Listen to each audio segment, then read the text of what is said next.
Hello and welcome back, Shark Heroes, to another episode of Deep Dives with Sharks. My name is Alex, and sometimes I wish I was born a whale shark because, probably be a really chill life, just slow swimming and eating plankton. Anyway, this was supposed to be out on Friday, and 2025 decided that it had a bunch of tricks up its sleeve, so it's coming out on Monday instead, which is not as late as it could have been. I was on track, and then I had a slew of things happen, and here we are. I appreciate the kind words and those who checked on me in the Discord, and I'm hoping that things are only up from here. Which, speaking of things trending up, we did hit 2,000 followers on Spotify. Woohoo! I am so amazed that we got to 2,000 Shark Heroes, especially in the winter when numbers tend to slow up. But you all have been sharing and growing the numbers, and I can't thank you guys enough. I also did start a YouTube just before the last episode, so you can find almost all the episodes there. I'm not sure why episode 8 didn't upload and why it refuses, but if it's there, that's very exciting, and if not, we'll keep fighting with it. That will also be Deep Dives with Sharks. Plus, I have stream logs there, so you can catch up after if you want to see what I did on stream, which I also do stream on Twitch under the same name, Deep Dives with Sharks. So you can follow along anywhere, really, including Instagram, to be caught on all the sharky goodness. I did try to consolidate everything to make it all the same thing, so pretty much wherever you search Deep Dives with Sharks, you should see me. If it doesn't have the logo and stuff, I'll try to make sure that I keep track of that, so that way people don't start getting scammed by nothing. I'm not going to ask you for money and such, so don't give me your credit card information. That's not a good idea. But anyway, I was supposed to do like a regular episode this week, but then a lot happened. I had friends coming by as well, so life kind of threw some curveballs. I had friends coming by and kind of got away from me, and I realized on like Wednesday night that I didn't have any research done. So quick audible, I watched Sharknado, which I made it 12 years without watching that or the subsequent films. But this is where that ends. I do this because I love the Shark Heroes. Otherwise, I'd probably have gone my whole life without watching that movie. So here we are. But Sharknado originally came out in 2013. It was directed by Anthony C. Ferrante, and it stars Tara Reid, Anne Ziering, and John Hurd, who I saw at the end of the film has evidently passed away, so may he rest in peace. Now, it is classified as a comedy, end of the world thriller, which I was picturing Zombieland or This Is the End, for examples. And my expectations were sort of high towards the beginning. I previously thought it was strictly a horror movie. I think they changed it to comedy to kind of save face, I guess, because, oh boy. Anyway, I watched the 10th year anniversary edition because I can't find the original anywhere unless I pay for it, which I already paid for Amazon Prime, so I'm using the version that they got. The movie starts in a wild way that is already weird. You can see dozens of sharks swimming away from a tornado that has already sucked up hundreds of sharks. So off rip, we've thrown science in the trash and gone weird with it, which sounds familiar. Sharks tend to not get sucked up by hurricanes and often run off if a pressure system that will cause tornadoes rolls into the area. So I guess the swimming away makes the most sense of all of this, but oy vey, it's going to be a long watch ahead. They show the bad guys finning sharks pretty early, so great work on making me dislike them immediately. I already wanted to punch Captain Santiago 3.5 minutes into the movie, and I wrote this thinking that they would come back, but they all get eaten by sharks, so I mean, I guess very fitting end for them. Now, a storm does come out of nowhere, and I mean, there were blue skies and sun, and then all of a sudden there's 50-foot waves, thunder, and lightning in the Gulf of Mexico. And Florida gets afternoon thunderstorms in the summer that can come pretty quick, but this is a huge step from what actually happens. Not to mention random sharks throwing themselves on board to eat the crew, which if you're gonna fin sharks in the Gulf, I mean, I guess you get eaten. That I don't make the rules. I just watch the movie, so that makes sense. Now, sharks may end up on a boat for a variety of reasons, such as trying to get rid of a hook. They're going for prey and mistiming the breach, landing on the deck, which is much less common but possible. Or there's a bird or something on the side of the boat, or a fish that was recently caught, and they're trying to get it, and they end up somehow on board. But for the most part, it doesn't really happen. But in this scene, you'll have 5 that just jump on board because why not? Now, they were big sharks as well. Looked like they were trying to go for hammerheads, great whites, and tigers. Um, and that'd be hundreds, if not thousands, of extra pounds added to the boat. And the boat just kind of ate that like it was fine. It didn't sway or anything. It hit the thing, and that was it. So, I mean, that was just kind of a boat critique, which, I mean, apparently I do it all around here. Who knew? Uh, now, the movie pivots to a hurricane threatening California, which they were just in the Gulf of Mexico. I don't understand why they suddenly are now in California, but here we are. Now, a hurricane threatening California is possible, but highly unlikely. Only two have hit California, and both were tropical storms, at least according to my research.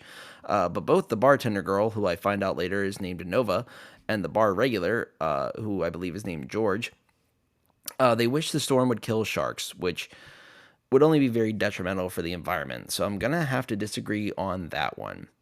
Now, once we cut to the beach, the surfers are on the calmest ocean ever, and despite being practice surfers, they're freaking out about sharks. They're talking smack to each other about how they're going to catch this wave when there's no wave coming. It's very much things that surfers don't tend to be or do. They also don't notice a giant hurricane coming towards them, and hurricanes don't just pop up out of nowhere. I mean, there's lots of warnings about it. You wouldn't just hear, "Oh no, a hurricane formed in the Gulf 5 minutes ago. Run!" They tend to warn you weeks in advance, or as far in advance as they can, which tends to be usually about like a week and a half before it hits. So that's just, I mean, being in Florida and seeing that, I was like, dear God. Now, the first bite scene is wild. There's a lot of flailing, which is definitely possible. Of course, if you get bit, you're going to be shocked. You're going to be waving for help. So that is totally possible there. But they had three sharks coming after her, which wouldn't happen. Plus, they had a hammerhead, which is possible but highly unlikely to spend time around California. They're usually found in the Gulf of California, which is in Mexico. So it's just one of those things that doesn't really make a lot of sense. Like, you'll see some hammerheads, but for the most part, not really. The last sighting was in 2023, and before then was 2005. So they're few and far between. But evidently, to this movie, they're going to get some hammerheads over there. Now, old timer surfer dude, which we found out his name is Boz. I was taking these notes as I watched, clearly, but he decides that it's best to yell "sharks" towards the beach, definitely not going to cause panic. But also, even though he is well within earshot, because in later shots they're like 5 inches from the beach, everyone's deaf. They just don't hear the guy. And also, no one moves, and a person standing in ankle deep water gets bit, which great whites aren't going to come into ankle deep water, neither are tiger sharks, but the hammerheads might. They tend to go after prey a lot closer to shore, but they also have really far back set mouths. There we go. That's the best way to put that. So they're not really gonna come in and bite you like that. You'll also be able to see them coming if you're in ankle deep water, but no, that's one of our first deaths. Now, the lifeguards, of course, see this bite happening and are freaking out as well. So they decide they're going to run over and just start yelling "shark, clear the beach, everyone get off the beach" into a megaphone. Why? That's just going to cause so much panic. No lifeguard in their right mind is going to go, "Oh my God, everyone get out of the water. It's horrible." They're all going to be like, "Hey, everyone, this way, please, as orderly, please, calmly as you can. Just get off the beach real fast." Like, things like that. They're not going to be like, "sprint." Like, everyone's going to be fine. My God. That one really messed me up. Now, bartender girl, once again, Nova, straight up shoved a cop on her way to the beach to make sure that everyone's okay. That's straight up assault. Nothing ever comes of it. So apparently in this movie, you can just shove a cop as long as you're in a bikini, apparently. I don't know. I don't get the rules. You need to be starring in a movie, apparently, and just shove a guy over a railing. That seems really dangerous, but whatever. Now, this is the part where we find out that Boz gets bit on the leg, and apparently, but thankfully, it just only leaked some red food coloring. There was no damage because the wound had no skin tear or anything.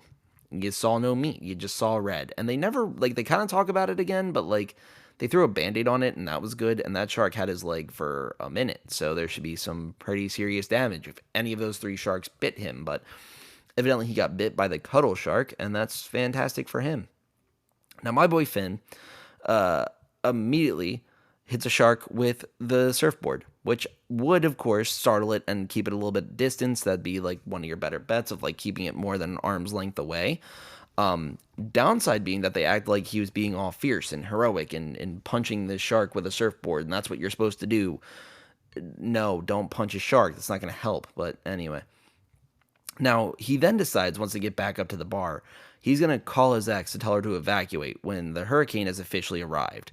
And at a certain point, you can't evacuate. It's just more safe to stay where you are, even if it was a bad choice to stay, than it is to leave and get stuck in traffic or stuck on the road as the hurricane hits, because you're going to be safer in a building than in your car.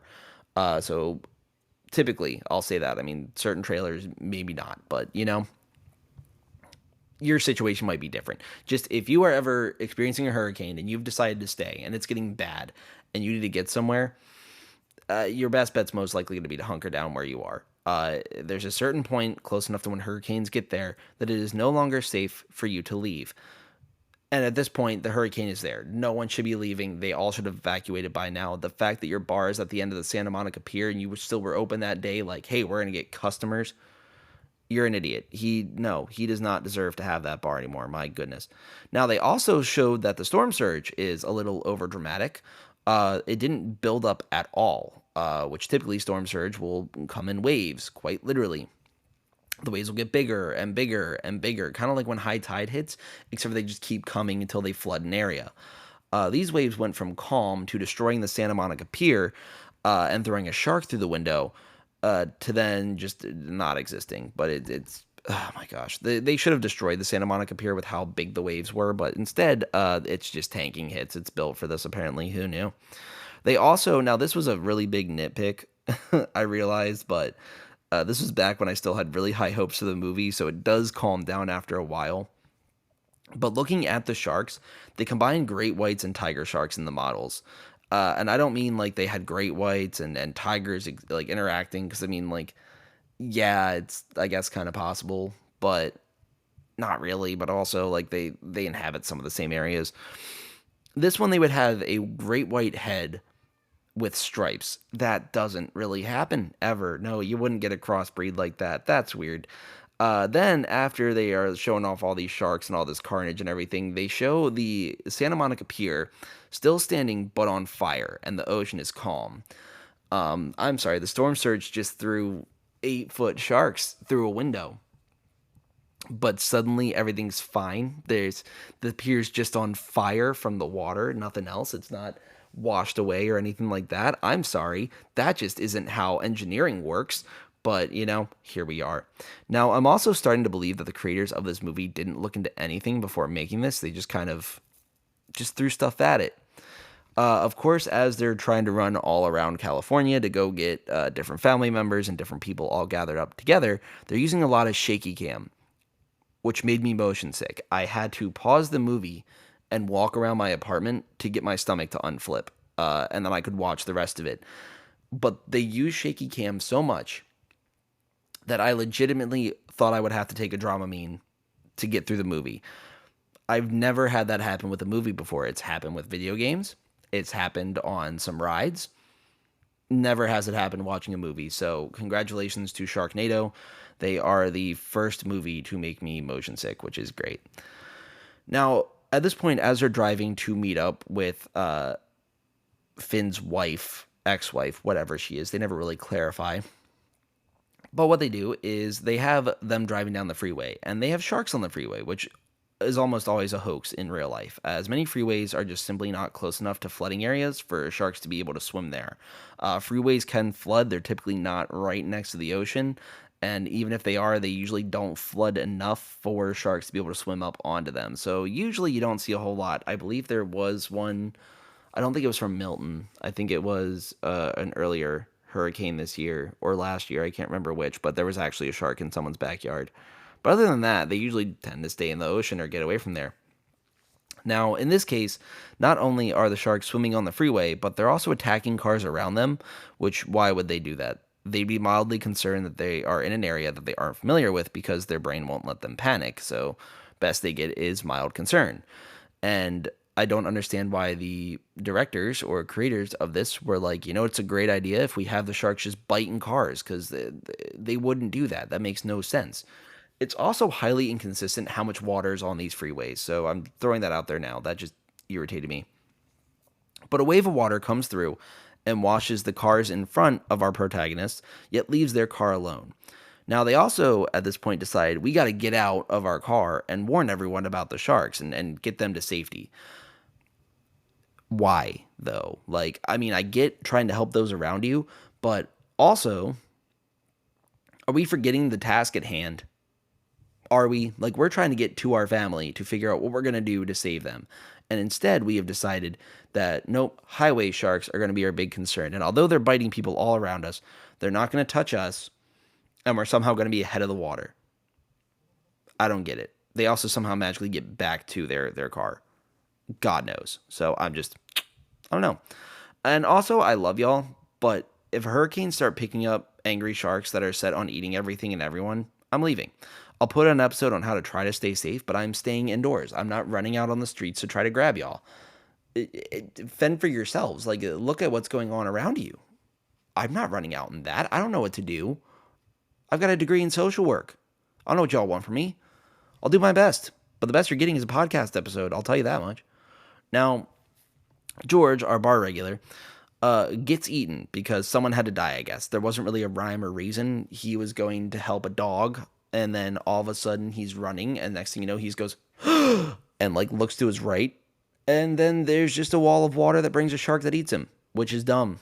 Didn't need to do that. So, anyway. Now, they're driving from Santa Monica to Beverly Hills, which as of 7:22 on January 27th, 2025, Google Maps tells me that it was 31 minutes. Why is everyone still soaking wet? Are y'all just driving with the windows down? There is no reason. Like, y'all would still be wet, don't get me wrong, but why can I still see the individual water drops on your face? Y'all did not move. You're using the same footage. Come on now. Like, are you joking? Now, of course, this is where I'm going to throw in that the movie would not pick a lane. And this comes simply because they now have a fight between the family, or what I call the family confrontation scene, which was incredibly awkward when it came to the acting. They kind of sat there, and the dude that's supposed to be the new boyfriend is like, no, this isn't your family. I'm in control now. And then Tara Reid, who's actually a pretty solid actress, is like, hey, what are you doing? I'm like, guys, this was our best take? Really? We didn't want to run these lines again? We just full sent it? I can act better than this. Like, are you joking? It was, oh my God, it was such bad acting. I get that, like, they only had a set budget and only a set amount of time to do it. But you're telling me that was the one we went with? I just don't get it. Now, they also randomly have a shark get in the house. Don't really have a whole lot to say about that. I don't know why it got in.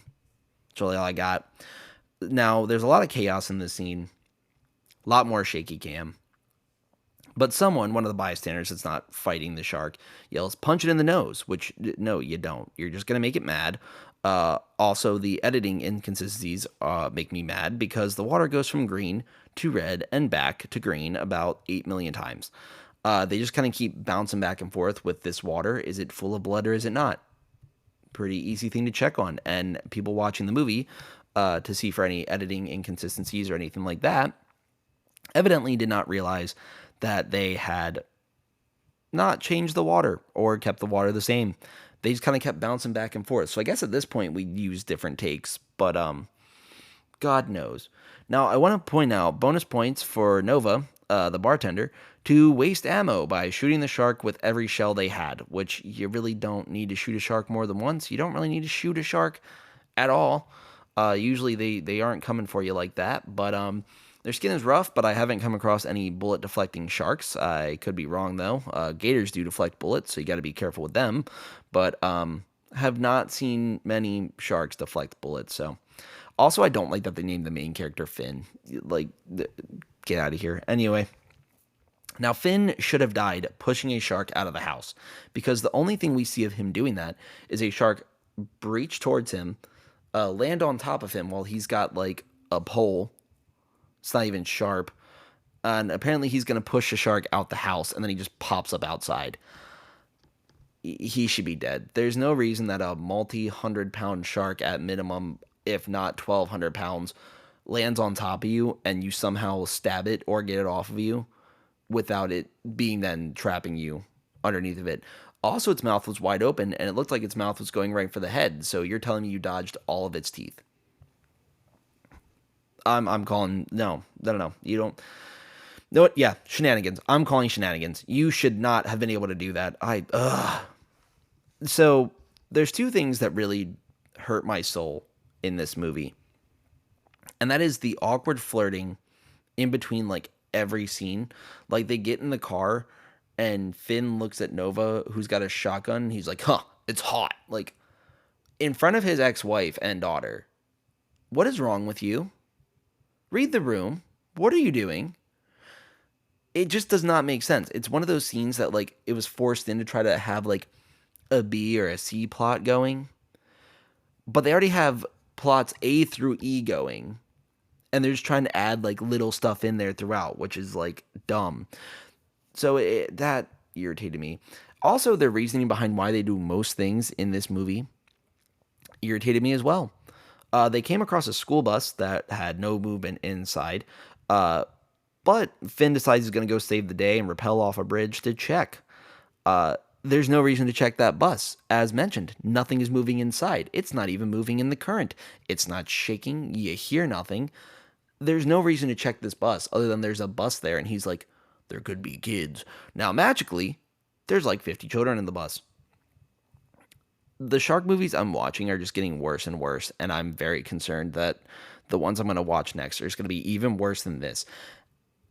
And I am so scared. I need a good shark movie. Please, someone recommend me a good shark movie that I will not be mad at. Because right now, Jaws is leading the way for most accurate shark movie.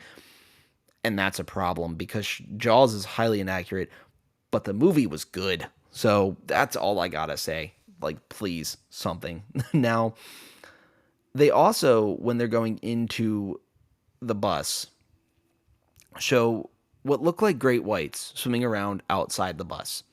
They then show B-roll of a black tip reef shark turning sharp right, and then the bus jolts.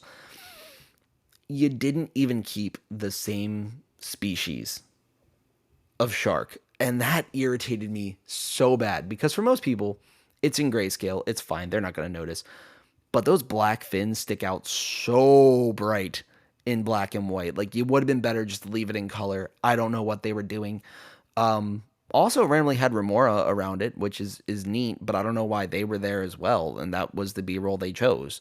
So there were no Remoras edited onto the shark swimming around the bus. I did not understand that choice either. Now, I will say as well, I noted that the stunt doubles that they use for the kids climbing up the rope from the bus are so clearly adults. Like, they put like a little like 4-foot child on this like rope to start climbing, and then they cut and it's like a 6-foot person, and I'm like, oh my god. So that actually made me laugh out loud. That was unintentionally hilarious. And then they cut to the teacher, who's supposed to be like comic relief, I guess, because they have Bro talking about how I came out here to be an actor. Huh, imagine that. And now I'm a teacher. I get $15,000 a year, and I gotta teach screaming kids. And can you believe me? Like, bro, why are you yapping about your life story? Like, no one cares. Then there's also some weird tension with a shark climbing up a rope. Like, it was just unnecessary. Why is the shark coming up after him? It don't care that much. No shark's going to be that hellbent on biting someone. The shark found a way to wrap itself in a rope and start climbing after him. Mind you, once again, it's a great white. It can be up to 1,200 pounds. You're telling me that Baz up there is pulling up a maybe 100 to 200 pound man along with an 800 to 1,200 pound shark with a pulley system, having no issues? No, there's going to be a lot of issues that pop up. That's all I can say. That does not make sense. Why is he doing that? That just doesn't work. That should not work at all. That rope should not be moving. Also, the shark should be pulling the Hummer or whatever. They don't even have a Hummer yet. Sorry. Jump in the story. Jump in the shark. Huh, get it? Anyway, but the car that they have, they've hooked up the pulley system to this, which, thinking back, this now irritates me. That car should have been pulled over the side of the bridge and gone into the water with the sharks. There is no reason anything was anchored there. There is nothing that was anchored there that would have held a shark. I'm so done. Anyway, Finn almost died for like the ninth time. At this point, I kind of stopped believing that he was going to die at all in this movie. Like anything that came next, I could not suspend my disbelief that he would live anymore. I feel like you get one or two near death escapes in a movie, and two is really pushing it. Like two, but they both have to be done really well. All these were not done even well. It's like all of them, you could kind of tell things were going sideways, but he was going to be okay. And most of the characters as well. Like you could almost feel when a death was coming or when it wasn't. It was way too telegraphed. It was weird. Now, at this point, they go back to the winds picking up again because the weather in this is incredibly inconsistent. They both go from being a clear, beautiful day to then being it's a hurricane, it's a tornado, it's the worst thing we've ever experienced in the matter of 5 minutes, which, once again, not how weather works, but that's fine. So at this point, the wind comes across and it blows the Hollywood letters across LA, but none of the humans are getting blown across LA. They're all fine. Uh, this movie really cares about nothing except hating sharks. According to the Amazon device, which I cannot say its name or else it'll hear me and then it'll start commenting on things in the background. But according to that, those letters weigh 480,000 pounds. I don't know why I can't read numbers that well. That's weird. I should work on that. But 480,000 pounds. You're telling me the wind can pick up something that has 480,000 pounds, rip it off of a mountain, but someone that is 150, 160 pounds is anchored to the ground? No, they're also getting whipped around. They're smacking into sharks in the sky, but apparently in this movie, they're not. So, science be damned. We're not listening to you. We're just going to do our own thing, which, my God. And also, maybe it's me being cynical because the accuracy of anything in this movie is just not there. But Finn's daughter doing the whole I need to warn my parents' love interest that my parents suck trope in the liquor store is wild. And it goes nowhere as well because she warns Nova. She's like, I see how you look at my dad. He's just going to hurt you the way he hurt my mom. And then nothing else happens with that. What was the point? What was the point? Why? Why did we do that? That was just to throw it in there, just to cause some problems that weren't there. It's like he had to go get his daughter, and she does nothing for this movie other than try to drive plot points. And it's weird because all of them are so forced. She is just being an angsty teen to be an angsty teen, and she looks like she's 25. So I am so confused. Anyway, but of course, when they get to the next news report, they're talking about how there's tornadoes that are coming, and they're graded on the EF scale. So initially, the news reports that the tornado forming is an EF4 with the possibility of becoming an EF5 before it touches down. Firstly, that's not a tornado until it touches the ground. So, what you measuring there? You're just measuring wind speed. It's not quite anything to be on the EF scale quite yet. Secondly, the hurricane shouldn't be over. It's been 45 minutes, if that. There's usually a few hours of rain, especially in a hurricane as large as the one they showed at the beginning of the movie. That was massive. That one, so going off of the bands that we got from Helene when it came through, that started at like 8 p.m. And the next day, like when I went to bed around like midnight, 1 o'clock, it was still raining. And we didn't even get the brunt of it. That was just the bands that hit us. So the outer arms. This hurricane lasted 45 minutes and was huge. I was frustrated about that. I was like, what in the world? Now, they also would have already known what category the hurricane was coming before it hits land, thus indicating how strong the winds are and also indicating what level of tornadoes you should expect.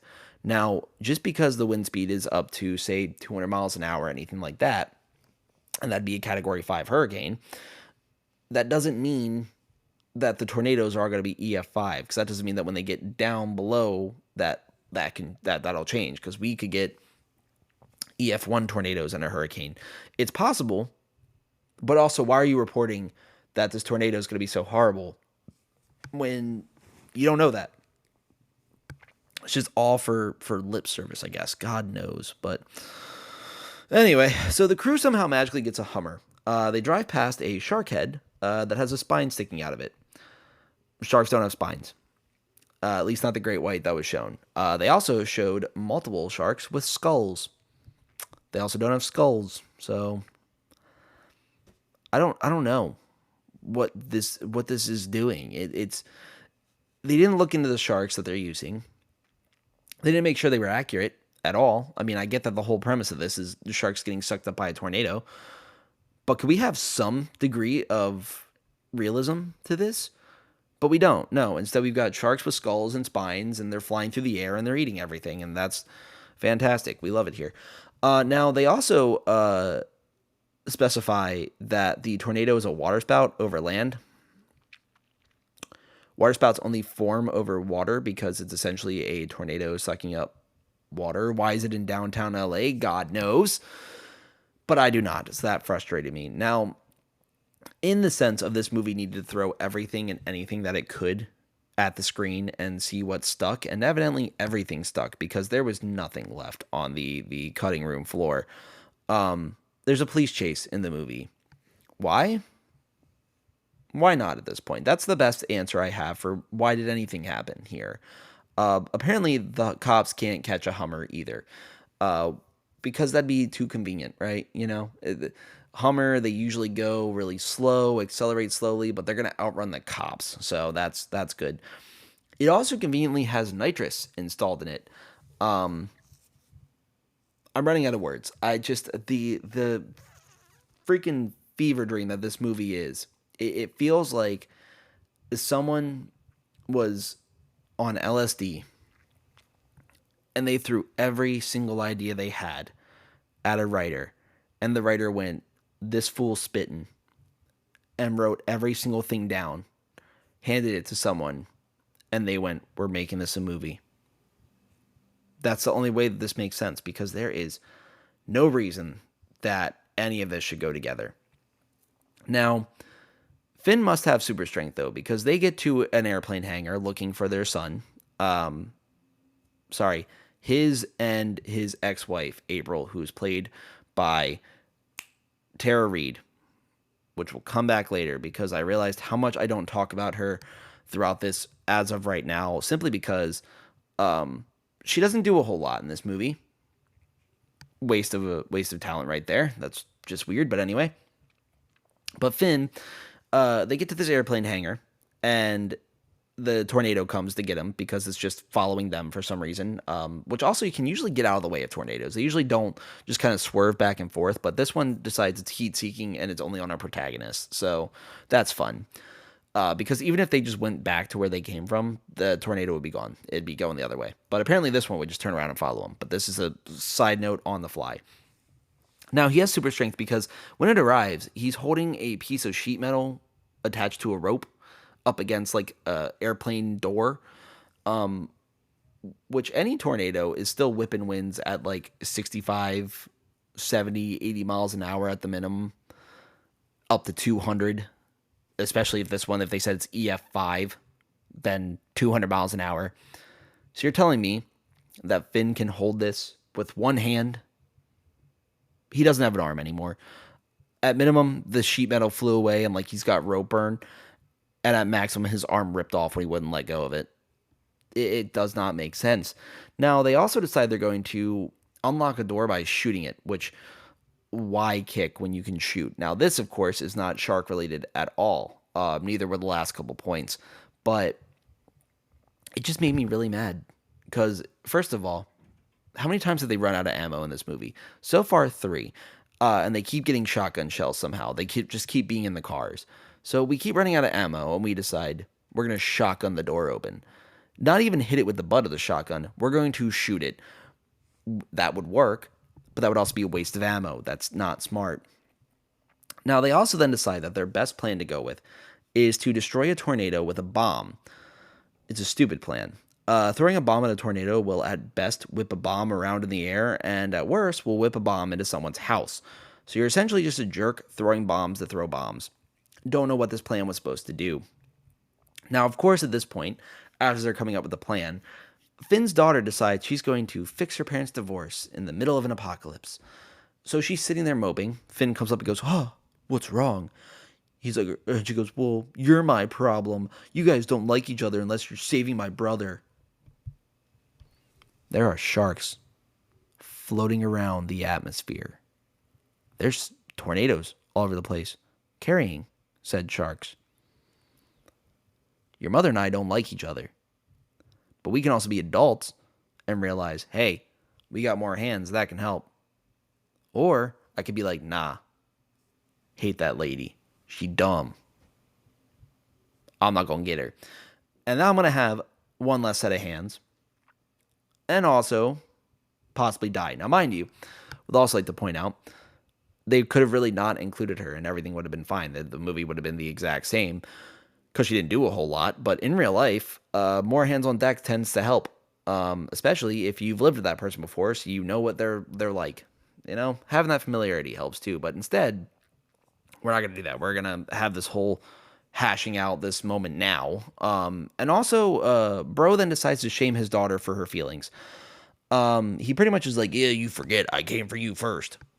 You didn't know the brother was in town, dude. This is a nothing. This is a nothing burger here. You're literally just shaming her, being like, oh, you're emotional, and walking away. You've solved nothing. You're a jerk, and I hate you. So there we go. Now, at this point, we've been teasing that Nova has a scar on her leg. What's it from? Oh no, it's weirdly in shark teeth pattern. Wonder what it could be from. Shocking. Oh no, we finally get the story. And it's also dumb. So yes, apparently she got it after a boating accident, and 6 people went in the water and 1 little girl came out. I don't know what sharks you encountered. Why would they eat people like that? Unless they're oceanic white tips, but how are you so far out into the ocean that you're seeing oceanic white tips? That's not going to happen. Like, that's also not realistic. I don't get it. Oh my goodness. I'm frustrated. But yeah, no, she was hiding her scar from a shark, which is great. Now, the whole movie I felt was just kind of fear mongering sharks the entire time. They're like, sharks are scary, horrible. I hate sharks. I hate sharks. There's literally no research put into them. They were just like, I feel like someone got bit by a shark when they were little, and instead of doing the normal human thing of figuring out, oh, why did this happen? How can I prevent it in the future? They went, I'm going to write a movie and make sharks the main enemy, and I hope it makes everyone want to kill sharks. Because, God, this movie makes no sense. Now, also another thing that I wanted to know is why a tornado was lasting hours when the average lifespan of a tornado is 15 minutes. They didn't get the sharks or the weather right, 2 most important plots for the movie. So, I just don't know why anyone liked this. This movie irritated the hell out of me. Now, the next bet of how we're going to solve our plan of throwing a bomb into a tornado is that they're going to fly a helicopter into a tornado. Now, mind you, I know very little about weather. I know a decent bit about sharks. I don't know anything. Well, I know a little bit about how planes fly, not a whole lot. I've played Flight Simulator. It's like kind of the extent of my knowledge. I was in engineering class before in like 8th grade. I had to make a plane at one point. I don't think I paid enough attention, but doing my best here. I feel like flying a helicopter into a storm, especially a tornado, would just not go well. I feel like that is grounds to get whipped around by said tornado, and end up upside down and just like propellering into the ground. I feel like that is just how that's going to end. I don't think that helicopters are stable enough to fly through a tornado or a plane. I don't think anything is stable enough to fly through winds of that force. But in this movie, we're gonna fly right up to it, have no problem, because give the tornado a good old good day right there. Might as well, right? But of course, I hate it here. Now, of course, as they get closer to said tornado, Nova has to let out a we're going to need a bigger chopper, which, boo, you leave Jaws out of this. They did nothing wrong. They don't need your callback. Now, blowing up tornadoes works. My annoyance just knows no bounds at this point. Like, that's all I wrote for that, because that just irritated me. Out of everything, I'm like, I need something to fail here. And instead, they're like, nope, it exploded. See, woohoo. I don't get it. Now, I am very much running out of things to say about this that isn't just repeating the same stuff I've already said because Boz now dies in a stupid way. Um, and the acting is without feeling most of the time. All of the plot points are inconsistent. Like, it is just, it's so frustrating. Like, kind of sum it up, like, it's just, all of it frustrates me. I'm going to go more into it later, I swear. Oh my goodness. But also, every time they went to a news report, they use the same reporter, which makes sense, but tell me why every single report. Now, mind you, when you're watching the news, whenever there's a new thing that pops up, you'll hear them. I can actually only think of one reporter's name out of Baltimore, but anyway, I'm going with her. But you'll hear, "Hi, I'm Deborah Weiner, and tonight we have this, blah, blah, blah." Like, they'll go into it. Or, like, if they're cutting out to the field, they'll be like, "Deborah Weiner here for blah, blah, blah, blah, blah, blah, blah." They'll go through that. That's actually her name. She's a good anchor. Anyway, but unfortunate name, but hilarious. So they'll have like her on the scene. She'll introduce who she is and go. But this person, every single time they report, go, "This is Johnny Wave. That's Johnny with an I." Why are you doing your little catchphrase when there are sharks flying behind you? Like, what do you expect to get out of this? Johnny with an I. Like, oh my God. I was so mad about that when I heard that. I was like, if I have to hear this one more time, like, oh, I was so mad. Now, they gave Tara Reid, aka April, aka Danny from Scrubs, a hedge trimmer to kill sharks. So the movie feels that sharks can stop bullets, but hedge trimmers are where they draw the line. That's their kryptonite, in case anyone needed to know. So next time you go to the ocean, bring a hedge trimmer. Might just save your life. Don't actually, it won't.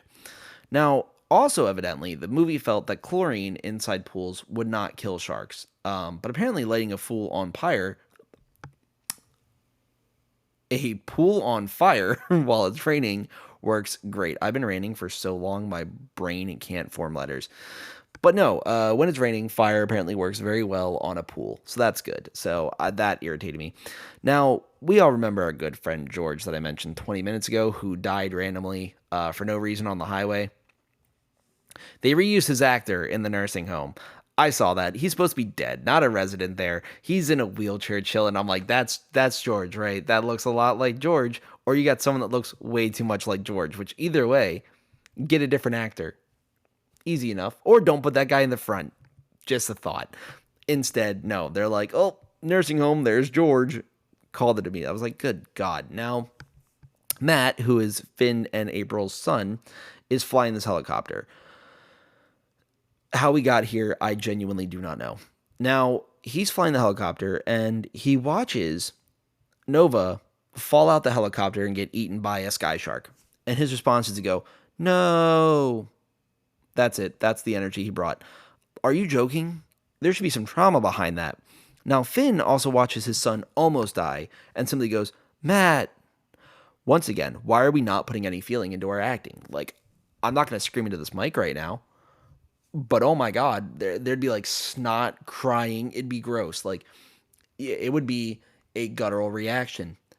Instead, they're like, "No, come back."